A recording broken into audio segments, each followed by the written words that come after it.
네, 관련 내용 조금 더 이어가 보겠습니다. 이번엔 현장의 목소리 좀 더 자세히 들어보겠습니다. 대전 교사노조 박소영 정책실장 나와 있습니다.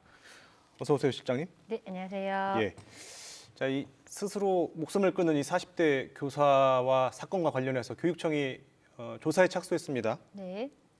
4년 동안 악성 민원에 시달렸다고 알려져 있는데 그 네. 내용이 좀 더 구체적으로 나온 게 있습니까? 그 악성 민원의 시작은 2019년에 선생님이 1학년 담임 선생님으로 재직할 때부터 시작이 되었습니다. 예. 네, 그 학교 안에, 그 교실 안에 유독 4명의 아이가 선생님의 지도에 불응을 하고 다른 친구들을 괴롭히는 일들이 잦았는데요. 그것을 지도하는 과정 중에 학부모님들께서 교사의 지도에 굉장히 불만을 품으시고 거기에 대해서 민원을 제기하기 시작했어요. 예를 예. 들면 선생님이 너무 큰 소리로 우리 아이를 혼내서 우리 아이가 위축됐다. 그리고 많은 학생들이 있는 데서 선생님이 우리 아이를 망신을 줬다. 이런 식으로 선생님에게 민원을 제기했고 선생님뿐만이 아니고 교장 선생님한테까지도 찾아가서 이것들에 대해서 불만을 많이 토로하셨습니다. 그런 민원들이 이제 소위 말하는 악성 민원들이 네. 자주 겪는 일입니까? 물론 그런 민원을 하지 않으시고 선생님을 존중해 주시고 선생님의 지도에 따라주신 학부모님들도 굉장히 많아요. 예. 그런데 반에서 한두 명 정도는 꼭 그 선생님의 생활 지도에 불응을 하고 어허. 거기에 대해서 학부모님들이 본인 아이의 잘못에 집중하기보다는 예. 본인 아이가 받을 상처에만 집중을 하셔서 그거에 대해서 선생님에게 굉장히 강력하게 민원을 하고 항의를 하시는 경우가 굉장히 많이 있습니다. 사실 이제 지금 나오고 있는 상황들을 보도를 하면서도 네.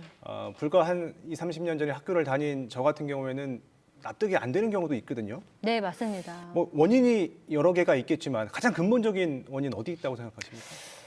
정말 그 원인을 한 가지로 꼽아라 하기에는 굉장히 어려울 만큼 다양한 원인들이 있어요. 그런데 예. 지금 선생님들이 가장 걱정하고 우려하시는 부분들이 고소를 당할까 봐, 고발을 당할까 봐 이 부분에 굉장히 걱정을 많이 하고 계시거든요. 그러니까 2012년에 학폭위 설치를 가능하게 한 학폭법이 개정이 되었고 예. 그다음에 2014년에 그 교사에 대한 아동학대의 처벌 그런 것들이 가능하게 하는 약간 포괄적인 내용의 아동학대법이 개정이 되었어요. 예.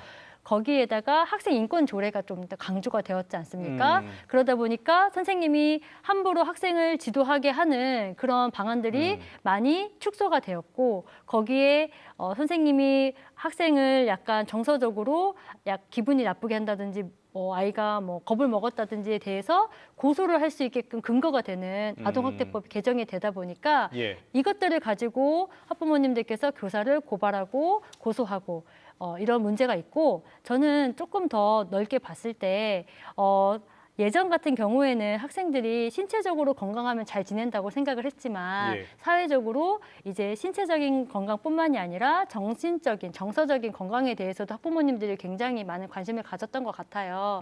그런데 거기에 정서적인 건강을 위해서는 충분한 공감과 이해가 필요하다라고 되어 있고 그렇게 이해를 하셨고 그것이 가정에서 이루어져야지 가장 좋은 것인데 이것을 학교에까지 무리하게 요구를 하고 교사가 본인의 아이에게 충분히 공감을 할 수 있을 때까지 지도를 해야 된다. 그렇지 않은 경우에는 선생님은 우리 아이를 사랑하지 않는 것이고 선생님은 역량이 부족한 것이다. 이런 인식들이 굉장히 많이 팽배되어 있었던 것 같아요. 그러니까 법적인 문제 그리고 사회적인 인식의 변화 이런 것들이 맞물리면서 지금의 현상이 이루어졌다고 저는 판단하고 있습니다. 현재 이제 이 교권 추락에 대한 공론화가 되면서 교사분들이 이른바 그 교권보호 사법 네, 통과를 요구하고 있는데요. 구체적으로 어떤 내용이고요? 이게 왜 이런 내용이 담겨야 하는지 좀 간략하게 설명해 주십시오. 네, 아까도 말씀드렸지만 아동학대 신고 부분이 가장 우려가 되고 가장 문제가 되는 부분이에요. 그래서 법령에 그러니까 교권보호 사법과는 따로 아동보호법도 개정이 돼야 하고. 네네. 예. 네네. 조금 천천히 말씀을 드리면 법령에 따른 교원의 교육활동과 생활지도가 아동학대에 신고되어 조사, 수사 받는 일이 없도록 아동학대 관계법이 먼저 개정이 돼야 돼요. 이게 먼저 선행이 돼야 되고요. 예. 그래야 그 위에 학생의 학습권, 교사의 교육권을 침해하는 학생 즉시 분리 방안이 입법 개정이 되어야 되고 그리고 문제 행동을 일으키는 정서 행동 위기 학생의 지원 대책이 강화되어야 한다라는 것을 요구를 하고 있어요. 이것은 6개 단체가 공동으로 요구하고 있는 내용들이고요. 거기에 이런 교권보호 입법안이 즉각 의결이 되어야 된다라고 선생님들이 요구를 하고 있는 것입니다. 얼마 전에 교육부에서는 이 교권 침해 행위를 생활기록부에 기재하도록 한다라고 이제 대책을 내놨는데 여기에는 공감을 하십니까? 근데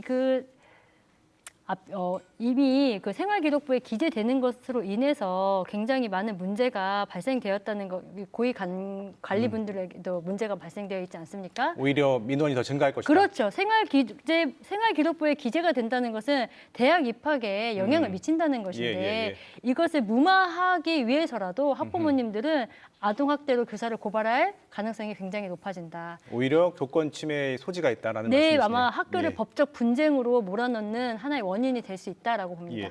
현재 멈췄던 집회를 오는 16일에 다시 한번 열 계획을 하고 있는 것으로 알고 있습니다. 이 집회는 언제까지 이어지는 건가요? 네, 아마도 이러한 교권 개선 방안들이 선생님들이 눈에 볼 수 있는 가시화가 되기 전까지는 선생님들은 계속 집회를 이어가지 않을까 저는 그렇게 생각하고 가시화라고 있습니다. 하면 입법 절차를 말씀하시는 그렇죠, 거죠? 맞습니다. 네. 예, 알겠습니다. 어떻게 진행이 될지 저희가 계속 주목하고 지켜보겠습니다. 오늘 말씀 고맙습니다. 네, 고맙습니다.